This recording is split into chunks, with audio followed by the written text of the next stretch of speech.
G'day headbangers, and welcome to Dozel's Metalworks.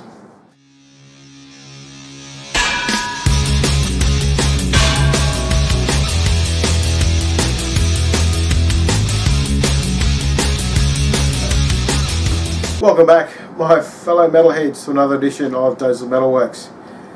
Yes, I'm all rubbed up with a beanie today because it's so freaking goddamn cold here in Canberra. It's meant to be 6 degrees, feels like 1 degree, it's cold, it's wet, it's windy as all hell. Anyone who think we're living in England, seriously, feck cracker, the weather's just shit house today. Anyway, we are doing the year of 2022 today, my peeps out there. So we'll get straight into that.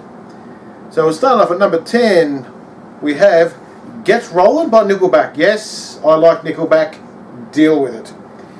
Anyway, top 3 tracks for this one are San Quentin, Skinny Little Missy, and Vegas Bomb. Listened to the album a few times all the way through. They're the only real standout tracks of that. Those are pretty much the heavier ones on the album. So yeah. Number 9, we have Afterlife by Five Finger Death Punch. Now, standout tracks for this.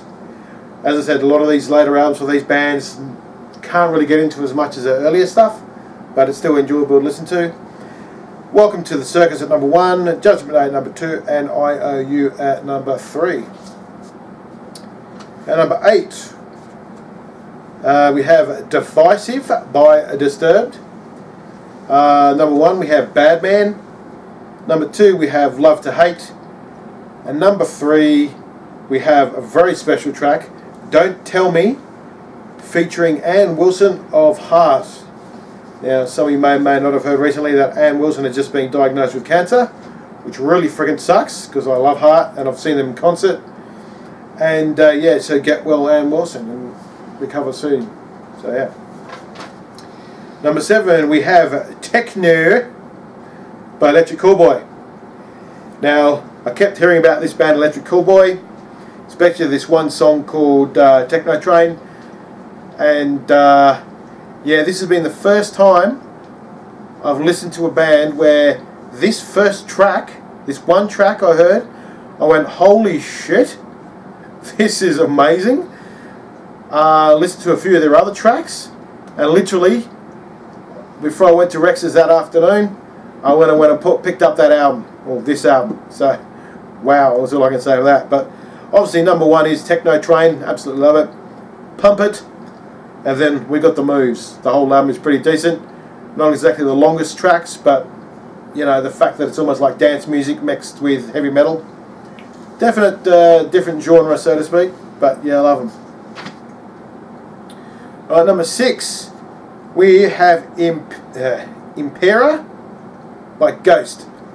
I love Ghost. My stepdaughters absolutely love them. So hello to Joyce Bell and Jahara out there. Love you, sweeties.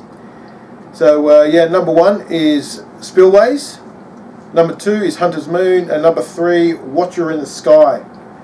Now Spillways, they actually they redid that version with none other than Joe Elliott of Def Leppard. And I actually like this version a bit better than the original, but the original is still pretty good anyway. Then number 5, what can I say about this band? Love these guys. The War to End All Wars by Sabaton.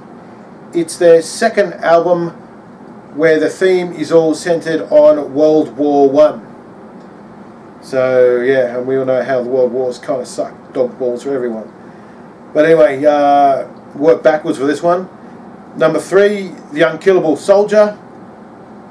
Number 2, Soldier of Heaven. And number 1 is Lady of the Dark. I have to try and get Rex to find the picture for this, because Sabaton pretty much have a picture for all their songs, whether they release it as a single or not. Lady of the Dark, brief story about her. I think it's Judranka Savage, Malinka Savage, something like that. Serbian female in World War I who took the guise of her brother, snuck into the army, pretended she was a male. Then they found her out and said, "Oh, what are we going to do with you?" And she goes, "I just want to fight for my country." just let me do what I'm doing. And they said, yeah, no worries.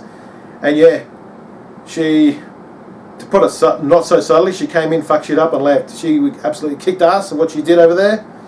She got medals up the wazoo from multiple countries, so she was freaking awesome. She was a badass in its truest form. But yeah, Lady of the Dark, listen to that. Okay, next we have Circus of Doom by Battle Beast. Now this album was great when that finally came out. Not many albums I can do this where I can listen to the album once and pick all my favourite tracks in that first listen. I managed to do it with these guys. So yeah, that album we have Russian Roulette at number 1, Wings of Light at number 2, and Eye of the Storm at number 3. I think Battle Beast released this album pretty much just after the pandemic, and yeah, it was absolutely fantastic album. So yeah. Okay, number 3 we have Deceivers by Arch Enemy. I have the CD in front of me in the middle there. I have 4 standout tracks of this one. Definitely my favourite one is Handshake with Hell, where you have listened to that one. You can actually hear Alyssa doing clean vocals as well as her harsh gutturals, and it's good to hear it. Then number 2 we have The Watcher, number 3 Sunset Over Empire, and then number 4 In the Eye of the Storm. So yeah, definitely getting that one. Number 2 we have The Sick, The Dying and The Dead by Megadeth. Took me a few listens to get into it, but it's Megadeth, so it's more like hard to pick your top 3. But number 1 is Night Stalkers, featuring Ice-T. Really good song there. We'll Be Back. And number 3, This Planet's on Fire, Burn in Hell, featuring Sammy Hagar. I had to double take and read that when I read it. So what? Hang on, Sammy Hagar? What? In a Megadeth album? What? But no, he does quite well, and yeah, it's a good mix. So yeah. Now number 1, as some of you might know, I've gotten into this band over the past 6 months or so. I was loving with a passion. Still trying to get their CDs. The first album from these guys, or girls, Daughters of the Night by Nocturna. And look, the honourable mention is like the whole album is fantastic. It was really, really hard for me to try and nail down 3 songs from these guys, girls. But I've ended up going with New Evil at number 1, Daughters of the Night at number 2, and Blood of Heaven at number 3. Now, where I get most of my CDs from here in Australia is either JB's if they don't have it. I usually end up going to Utopia in Sydney, see what they got, but they don't even have Nocturna's 2 albums, so it's like, shit. I'll ring them up, say, look, I'm looking for these albums, can you get them? Otherwise I'll have to order from overseas, which I've had to do on occasion. So yeah, that's my top 10 for 2022, peoples. And on another note, there will be no episode next week, because this slack bastard behind the camera, called Rex, he decides he wants to take a holiday to Queensland next week, doesn't he? Bastard. So he's getting out of this freaking shitty camper weather, going up where it's sunny skies, even though, fuck you Rex, I hope it gets fucking pissing down rain up there for that week. Screw you hippie. But that works out well anyway, because my fiance gets back from the Philippines on Wednesday, so next Saturday I might be doing a lot of jiggy with her anyway, so you know, just as well that Rex won't be here to do the episode, because I'll be going hello darling, I love you. Anyway, my fellow metalheads, I'm a funny mofo, I know. Until next week, mosh on!